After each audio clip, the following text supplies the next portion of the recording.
keselamatanku, Dia penolongku yang beri hidupku. Kau yang berjaya, suruh semesta sujud menyembah. Akulah kebangkitanmu, mujizat telah terjadi. Junjung kasih anugerahmu, kekal teguh dan mulia. Masyhurlah perbuatanmu, Kau penyelamat hidupku. Kasih-Mu tiada tara, bertahta Kau Tuhan Rajaku.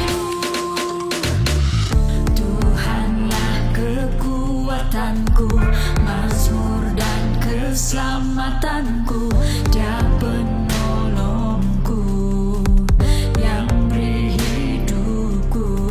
Kau yang berjaya, suruh semesta sujud menyembah. Akulah kebangkitanmu, mujizat telah terjadi. Junjung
Raja.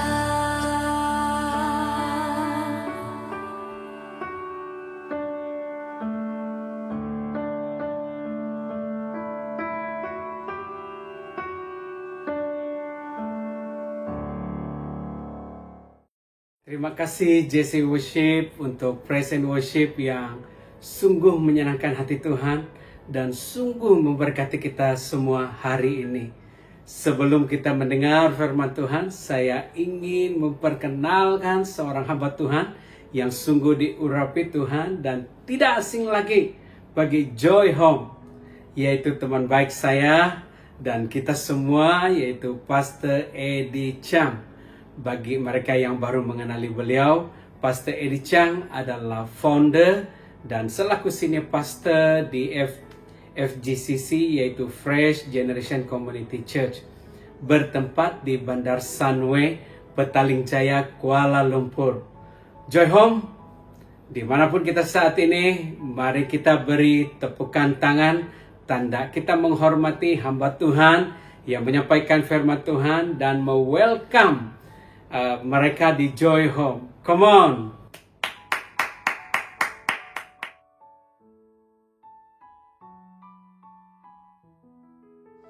Shalom seluruh jemaat Joy Center yang terkasih dalam Kristus Tuhan. Saya berdoa kiranya semua kita dalam keadaan sehat dan baik ya. Senang bisa berjumpa kembali di dalam ibadah walaupun masih online ya.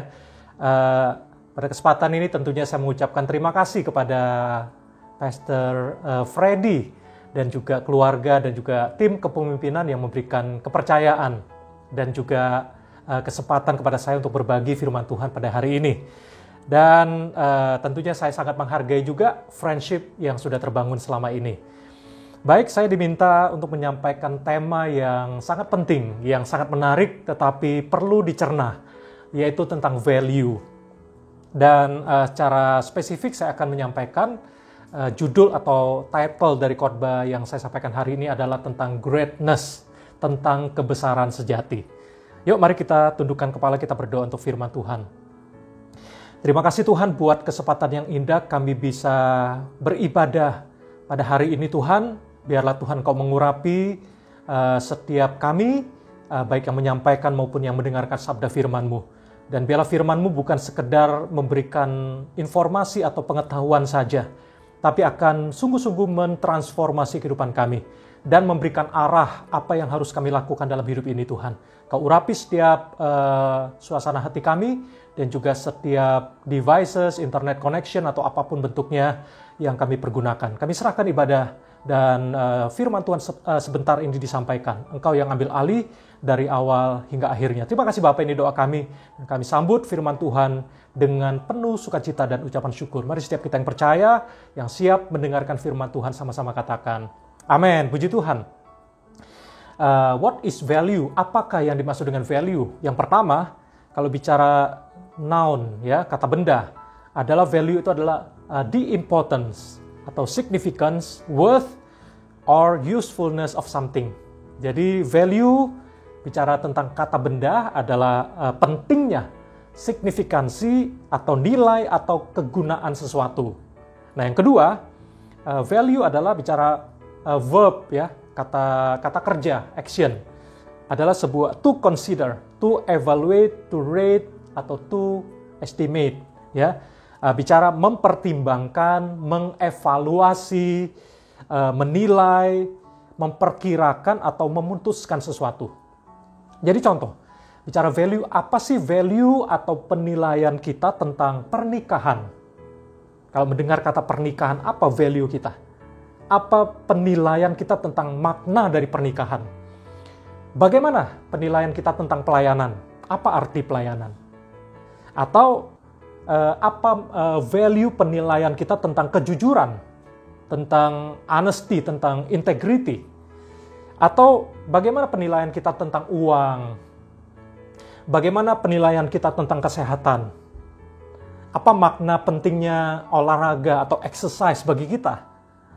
Apa pentingnya tentang doa? Apa pentingnya firman Tuhan, kebenaran buat engkau dan saya? Nah, jadi setiap hari sebetulnya kita sedang memberikan judgment, memberikan penilaian. Karena setiap hari kita harus memilih, harus mempertimbangkan, harus memutuskan banyak hal. Jadi sebenarnya hidup kita ini berisi banyak nilai-nilai tertentu yang kita pegang. Ya. Yang ketiga, bicara value adalah value is what we stand and live for. Jadi value atau nilai adalah sesuatu yang kita anggap penting.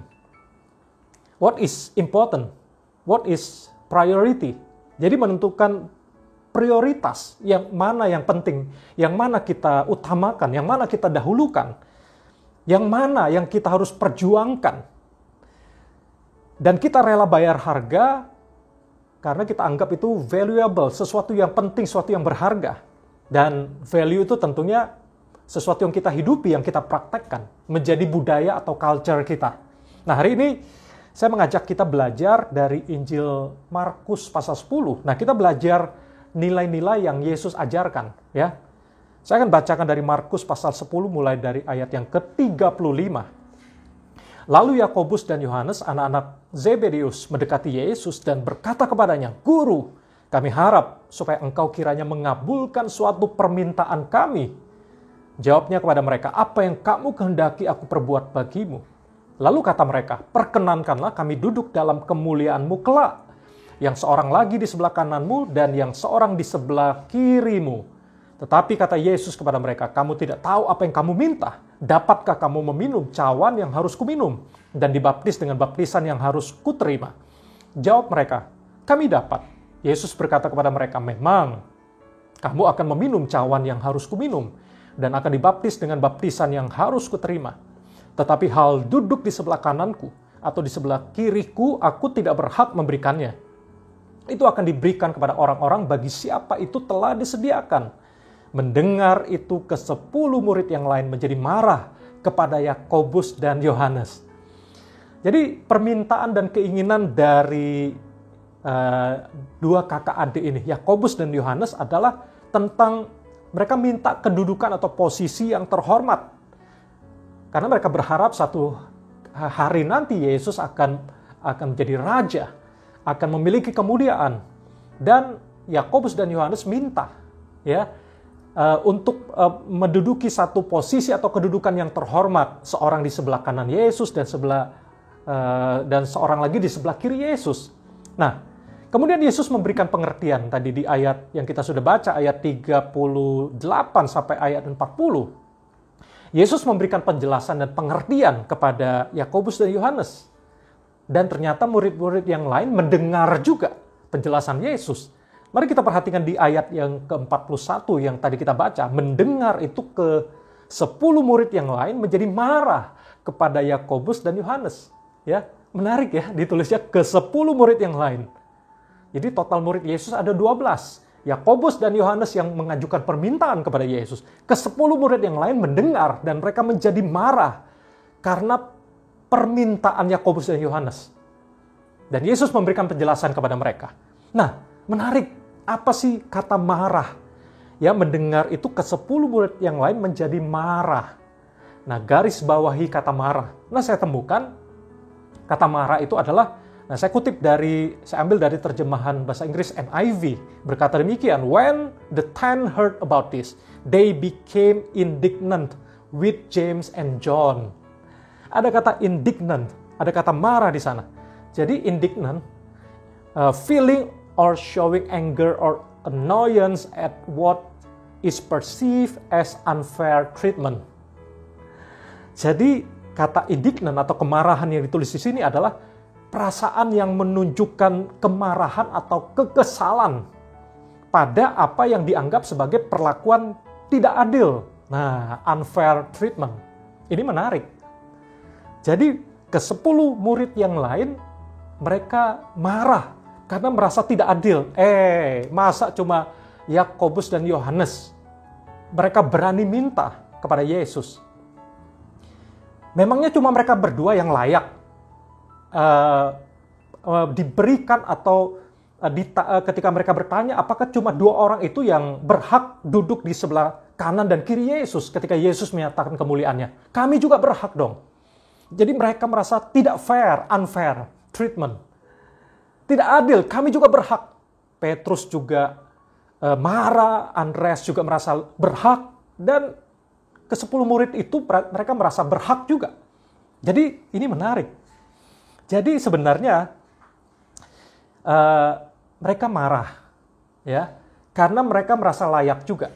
Jadi, nah, apa yang saya mau sampaikan di sini? Sebenarnya berarti dalam diri ke-10 murid yang lain juga punya keinginan. Bukan cuma Yakobus dan Yohanes yang punya keinginan untuk ada di posisi yang penting dan terhormat. Ke-10 juga punya keinginan yang sama. Cuma masalahnya mereka nggak berani ngomong atau belum ngomong. Hanya Yakobus dan Yohanes lebih berani ngomong, menyampaikan keinginannya kepada Yesus. Nah, ternyata masalah pertengkaran tentang siapa yang terbesar di antara mereka. Jadi ternyata murid-murid ini mereka suka bertengkar. Siapa yang lebih hebat? Siapa yang terbesar di antara mereka? Bukan cuma sekali. Bahkan kalau kita mundur di satu pasal sebelumnya, yaitu Markus pasal 9. Nah, saya ambil dari ayat 33 dan ayat 34. Kemudian tibalah Yesus dan murid-muridnya di Kapernaum. Ketika Yesus sudah di rumah, ia bertanya kepada murid-muridnya, apa yang kamu perbincangkan tadi di tengah jalan? Ayat 34, tetapi mereka diam. Sebab di tengah jalan tadi mereka mempertengkarkan siapa yang terbesar di antara mereka. Dan Yesus harus memberikan penjelasan kepada mereka. Karena Yesus punya value tentang terbesar, itu berbeda dengan apa yang dunia ajarkan. Dan juga apa yang murid-murid mengerti dan harapkan berbeda dengan yang Yesus mau ajarkan kepada mereka. Mari kita lanjutkan supaya kita menangkap ya. Nah, Yesus memberikan perbedaan antara value dunia ini, value yang dimiliki oleh murid-muridnya, dengan value yang Yesus ajarkan. Mari kita lanjutkan di Markus pasal 10 ayat yang ke-42. Perhatikan, ini penting buat kita semua. Tetapi Yesus memanggil mereka lalu berkata, kamu tahu bahwa mereka yang disebut pemerintah bangsa-bangsa memerintah rakyatnya dengan tangan besi. Dan pembesar-pembesarnya menjalankan kuasanya dengan keras atas mereka. Nah, Yesus sedang mengajarkan dan kasih tahu tentang pemerintah yang ada di dunia. Dan juga saat itu bicara pemerintah yang menjajah bangsa Israel, bangsa Yahudi adalah pemerintahan atau kekaisaran Romawi yang menjajah, menindak, yang memperbudak bangsa Israel dengan keras, dengan menekan mereka. Dan saat itu murid-murid Yesus dan juga bangsa Yahudi, mereka merindukan seorang sosok Mesias yang akan membebaskan bangsa Israel dari penjajahan dan mengembalikan bangsa Israel, bangsa Yahudi seperti zaman kegemilangan, seperti pada saat Daud menjadi raja, pada saat Salomo menjadi raja. Dan mereka mendoakan, mereka merindukan Mesias yang akan bangkit menjadi raja, yang akan memulihkan, yang akan mengembalikan kejayaan bangsa Israel. Bahkan untuk memulihkan juga Yerusalem, dan kemudian ada bait suci di sana. Itu harapan mereka, bahwa dengan kata lain harapan mereka terhadap sosok Mesias adalah yang datang dengan kekuasaan tanda-tanda lahiriah. Tapi Yesus berbeda. Dia datang bukan tanda-tanda lahiriah, tetapi dia lebih peduli dengan masalah yang ada di dalam hati manusia, masalah dosa yang harus diselesaikan. Bukan masalah kekayaan, bukan ketenaran, bukan kekuasaan dunia, tetapi adalah masalah dosa yang harus diselesaikan. Iblis yang harus dikalahkan.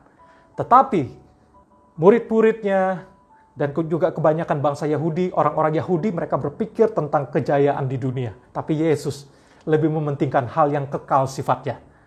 Yang sifatnya mengalahkan dosa.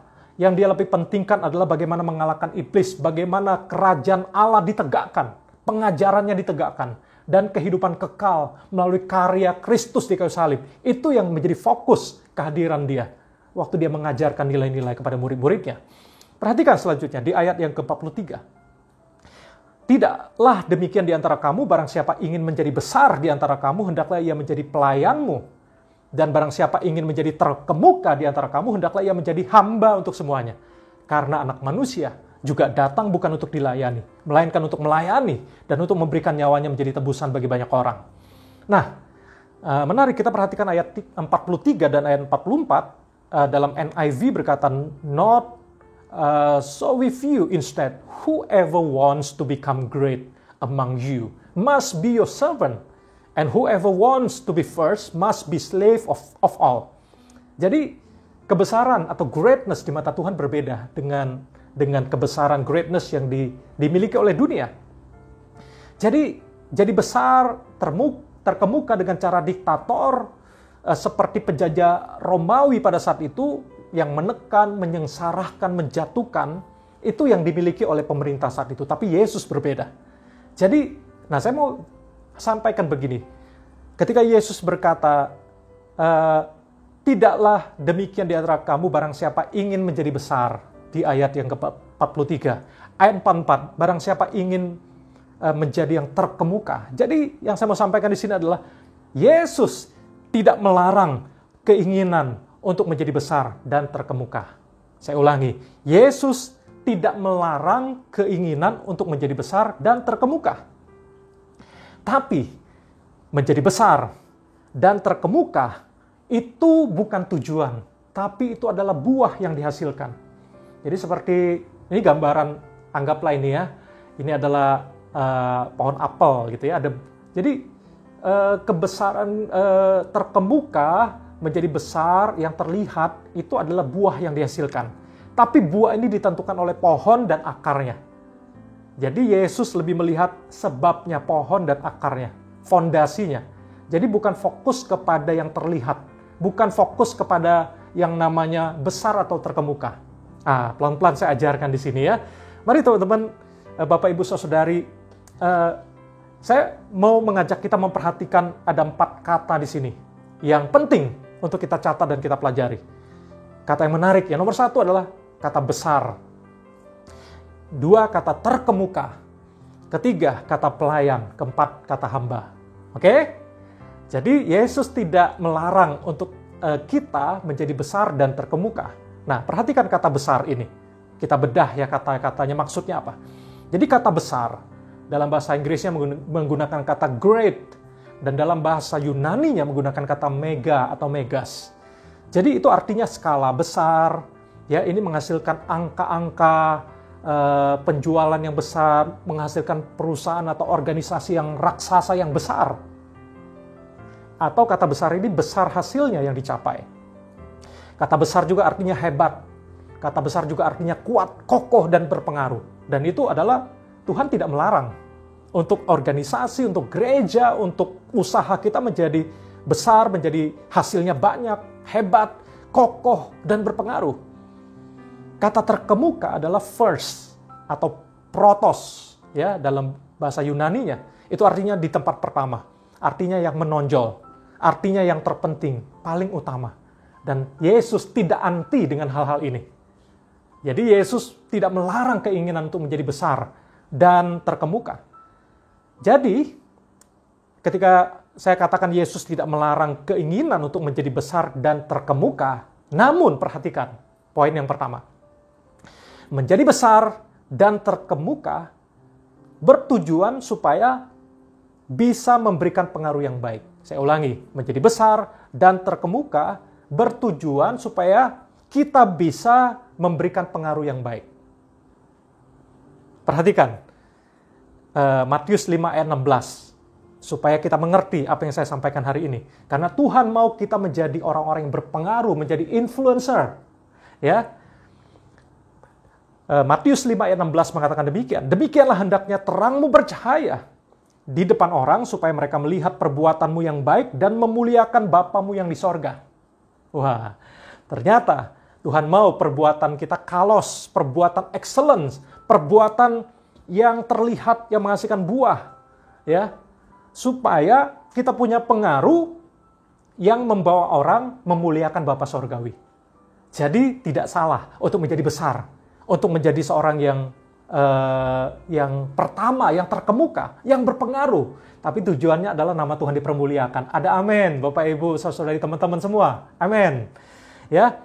Jadi kemudian poin yang kedua, ketika Yesus tidak melarang keinginan untuk menjadi besar dan terkemuka. Yang kedua, poinnya adalah menjadi besar dan terkemuka perlu didasari oleh hati yang melayani dan kehambaan. Saya ulangi, menjadi besar dan terkemuka didasari oleh hati yang melayani dan juga kehambaan.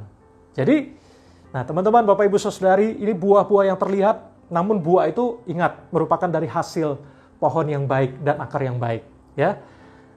Jadi Yesus mengajarkan poin yang penting adalah sebabnya.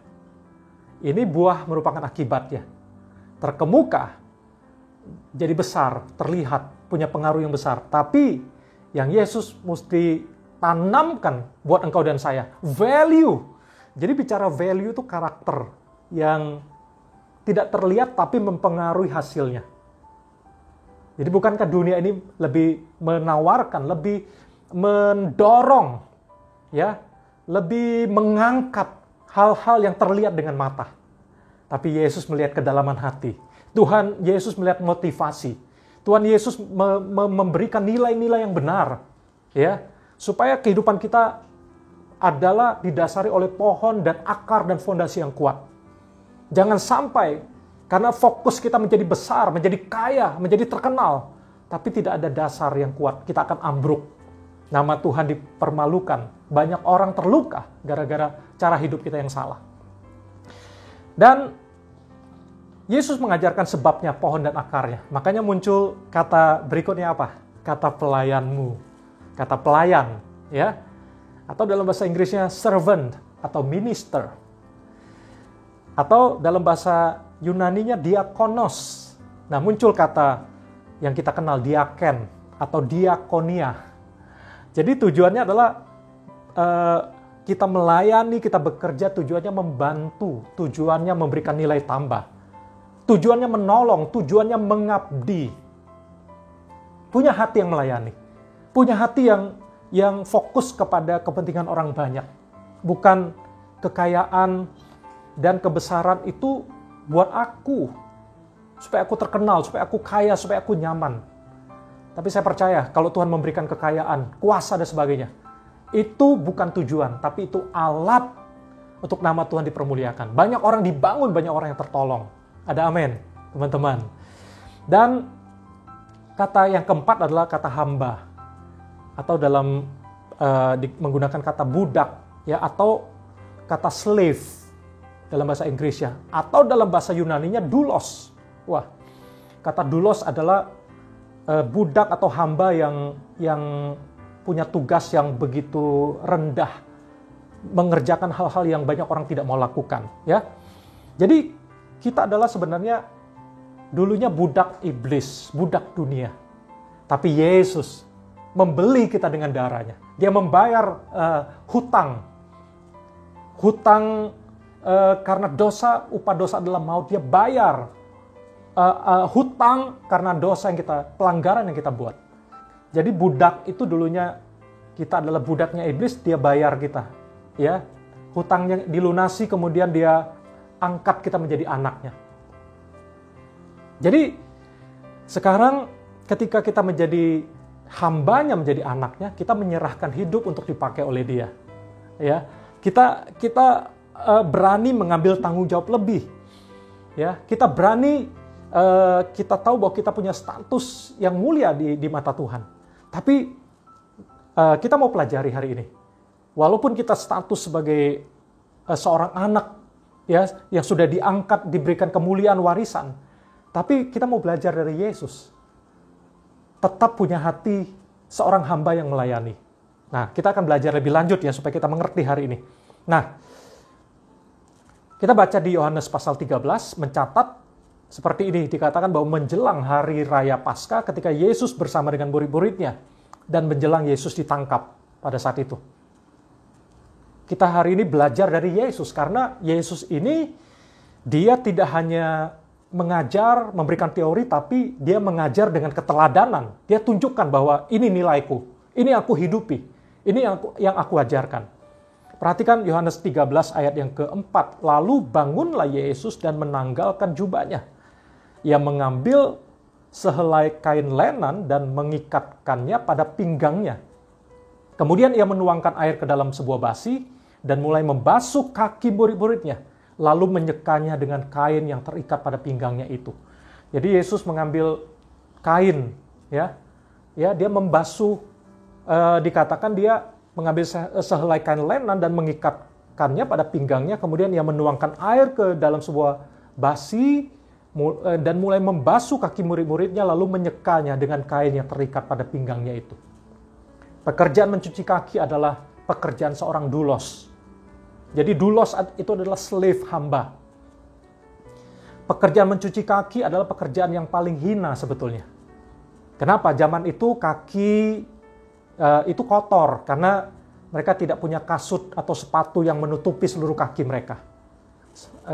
Sepatunya atau kasutnya banyak tali dan terbuka, dia kakinya pasti banyak kekotoran dan tentunya di daerah Timur Tengah, daerah Israel itu banyak padang gurun dan saat itu tentunya belum ada kendaraan beroda gitu ya, semuanya mereka banyak jalan kaki atau naik unta, keledai dan sebagainya. Jadi jalanan itu tentunya berdebu, mungkin ada kotoran binatang juga.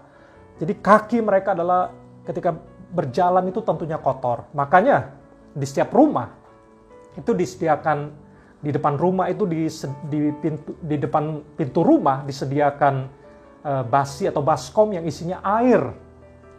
Kemudian tamu-tamu yang akan masuk ke dalam rumah, mereka harus cuci kaki. Dan siapa yang mencuci kaki itu? Doulos. Jadi ketika Yesus mencuci kaki murid-muridnya, dia mengatakan bahwa ini, aku adalah doulos.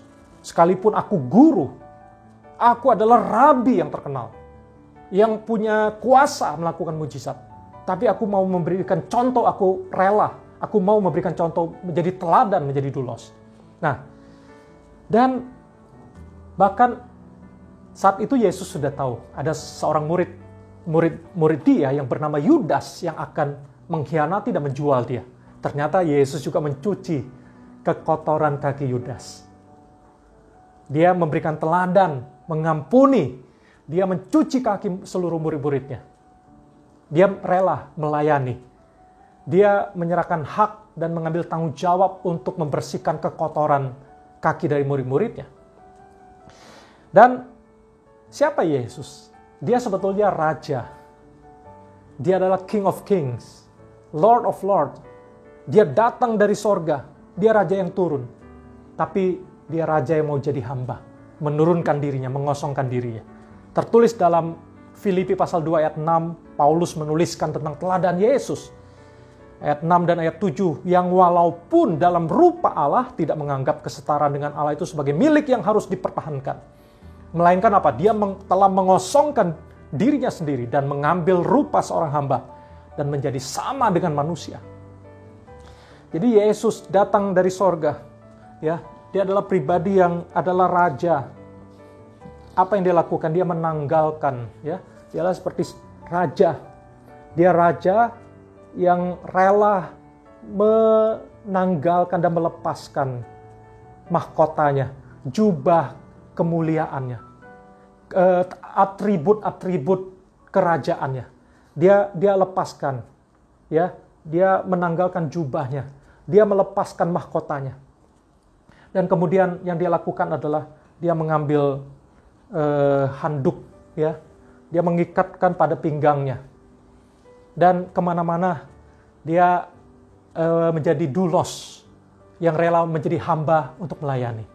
Yesus adalah raja yang turun dan rela menjadi manusia, menjadi hamba, menjadi doulos untuk membersihkan kekotoran dunia ini, membersihkan kekotoran hati manusia, membersihkan kekotoran setiap tindakan dan kaki kita yang begitu kotor. Yesus rela menjadi teladan, melayani, menjadi seorang hamba. Yesus menanggalkan mahkotanya dan mengenakan handuk. Jadi Yesus adalah servant king. Jesus the servant king. Yesus adalah raja hamba. Yesus adalah seorang yang melayani dengan hati hamba. Tetapi dia tidak pernah kehilangan mentalitas seorang raja. Saya ulangi, Yesus adalah seorang yang melayani dengan hati hamba dan mentalitas raja. Ini penting. Jadi Yesus punya mental, dia raja. Dia melayani dengan excellent. Dia melayani dengan yang terbaik. Dia tidak melayani asal-asalan.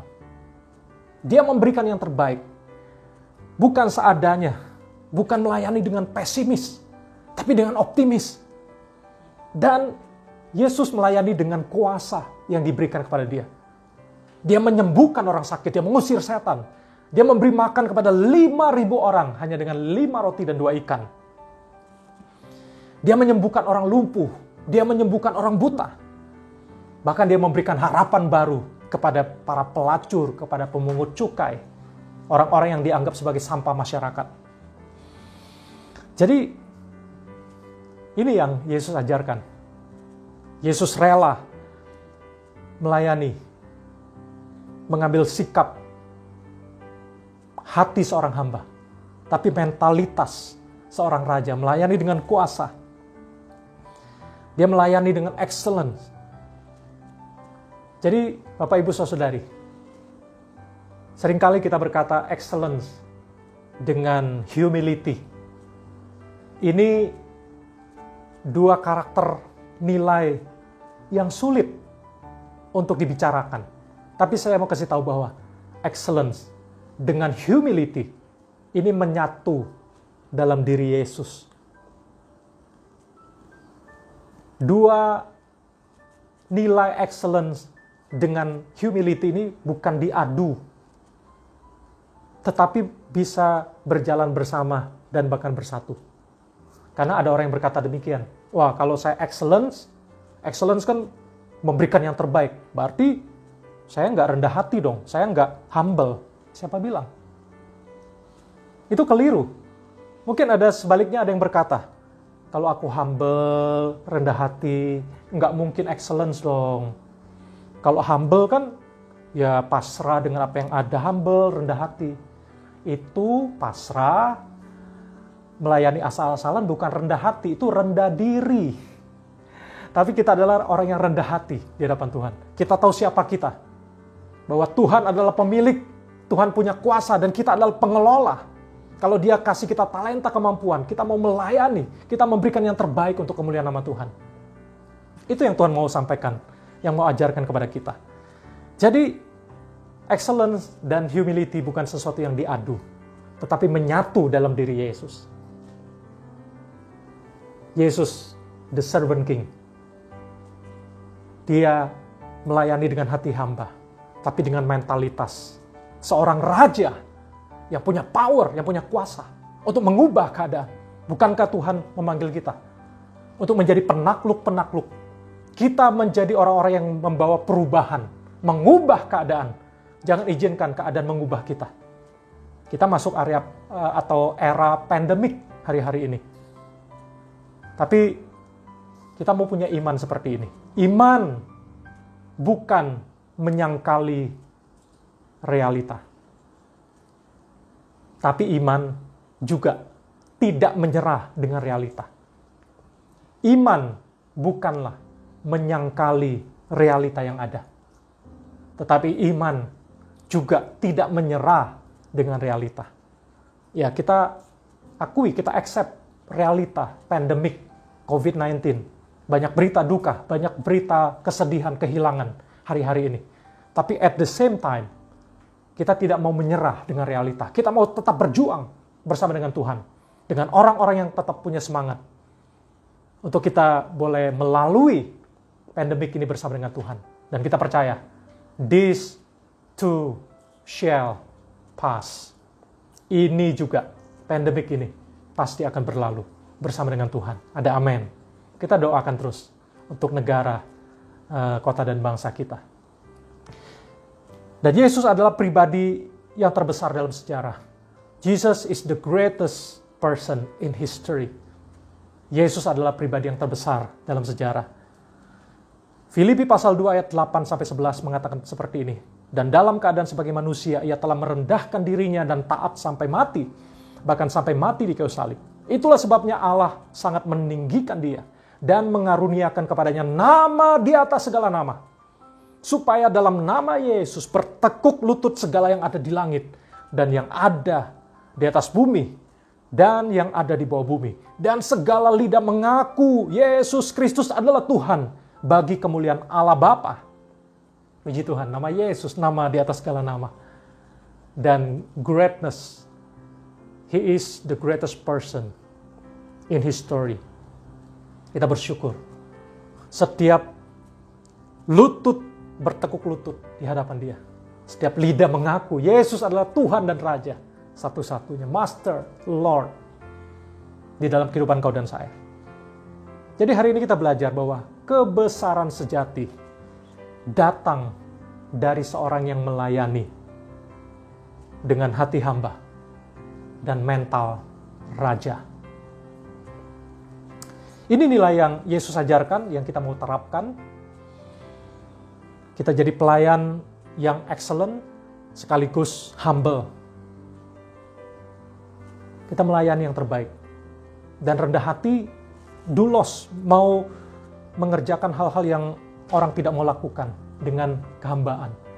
Dulos yang artinya menyerahkan hak untuk dipuji, tidak mencari yang namanya penghargaan manusia. Tapi yang dia lakukan adalah memberikan yang terbaik, melakukan yang terbaik, mengambil tanggung jawab lebih. Yesus tidak pernah bersalah. Yesus tidak pernah berdosa. Tapi dia menyerahkan hak sebagai raja. Dia menyerahkan hak untuk dipuji dan dihargai. Tapi dia mengambil tanggung jawab lebih. Yaitu dia dihakimi, dia disalibkan bukan karena dosa dan kesalahan dia, tapi demi kesalahan orang lain. Adakah hari-hari ini, kalau engkau dan saya, kalau kita bersalah, kita dihukum, ya kita terima. Ya karena saya bersalah. Tapi Yesus tidak bersalah, dia dihukum demi kesalahan orang lain, dia yang pikul. Bukankah hari-hari ini kita suka mencari pembenaran, kita memprotek diri kita. Kita tidak mau dituntut, tidak mau disalahkan. Tapi Yesus rela disalahkan. Dia rela dihakimi, dia disalibkan demi menanggung kesalahan orang lain. Kebesaran sejati datang dari seorang yang melayani dengan hati hamba dan mental raja. Saya mau setiap kita mempraktekkan nilai-nilai ini. Dan hasilnya adalah kalau kita melakukannya dengan excellence, dengan humble, kita punya pohon dan akar yang kuat, maka kita akan melihat buahnya. Tuhan akan promosikan engkau dan saya menjadi orang-orang yang berpengaruh, menjadi orang-orang yang besar, yang great, menjadi orang-orang yang terkemuka untuk memberikan pengaruh kepada banyak orang. Karena kita punya akar, punya sebab, punya pohon yang benar di hadapan Tuhan.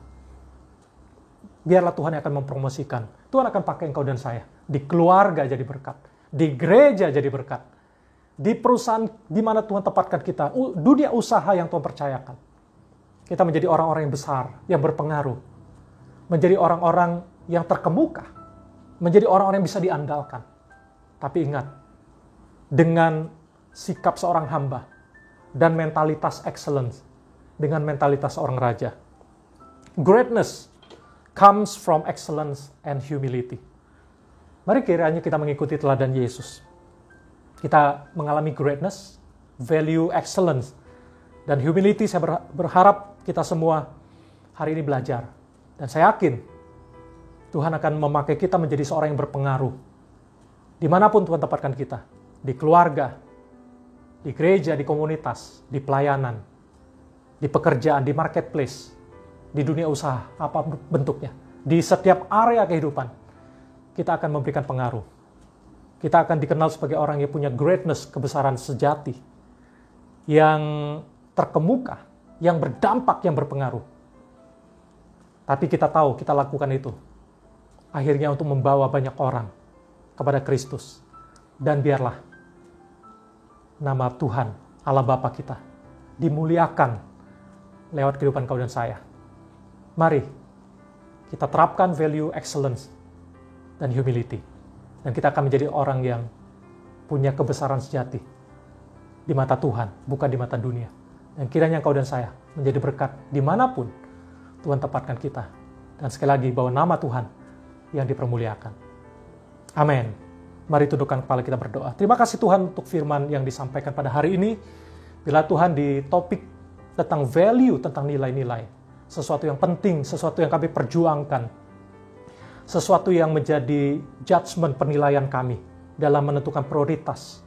Dalam menimbang banyak hal dalam hidup ini. Ada banyak konflik, ada banyak kebingungan hari-hari ini yang ditawarkan oleh dunia.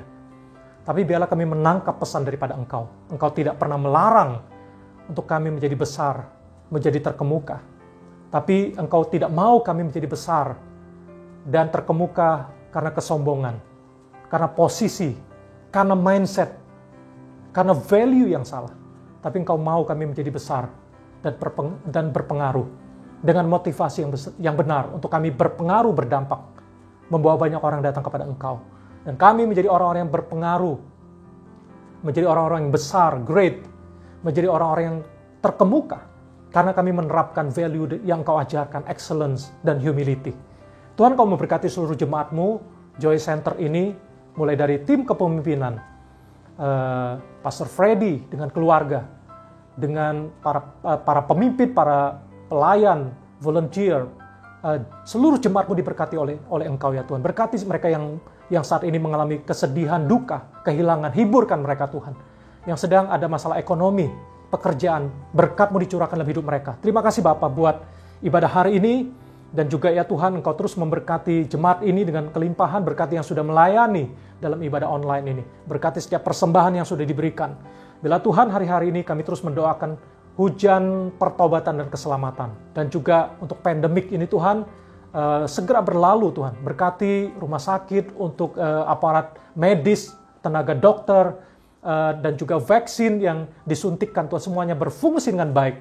Sehingga imun kami boleh kuat untuk menghadapi dan fight dengan virus yang ada di dalam nama Yesus. Terima kasih Bapak buat ibadah hari ini. Bila kami sudah akhiri ibadah ini dan kami akan menerima berkat yang datang daripada Engkau. Terima kasih Tuhan. Mari jemaat yang dikasih oleh Tuhan, arahkan hati dan pikiranmu. Mari angkat kedua tanganmu dan terima berkat Tuhan. Tuhan memberkati engkau. Dan Tuhan menyinari engkau dengan wajahnya, memberi engkau kasih karunia. Dan Tuhan menghadapkan wajahnya kepadamu, memberi engkau damai sejahtera. Diberkatilah engkau, sehingga engkau akan terus naik bukan turun, engkau jadi kepala bukan ekor. Engkau menjadi seorang yang berpengaruh dimanapun Tuhan tempatkan engkau. Biarlah apapun yang diperbuat oleh tanganmu dibuat berhasil. Dan setiap tanah yang diinjak oleh kakimu akan diberikan kepada engkau. Nah saat ini terimalah damai sejahtera dari Allah Bapa. Keselamatan dan kasih sayang dari Tuhan kita Yesus Kristus. Penghiburan, pertolongan, kuat kuasa daripada Allah Roh Kudus menyertai kita semua mulai hari ini seterusnya selama-lamanya. Sampai Maranatha, sampai Tuhan Yesus datang kedua kali. Terimalah berkat ini dalam nama Yesus. Setiap kita yang sudah diberkati, mari sama-sama katakan amin. Sekali lagi saya mengucapkan terima kasih kepada Pastor Freddy dan seluruh jemaat Joy Center. Tuhan Yesus memberkati. Stay safe, stay healthy, stay connected with God and with community. Tuhan Yesus memberkati and God bless you.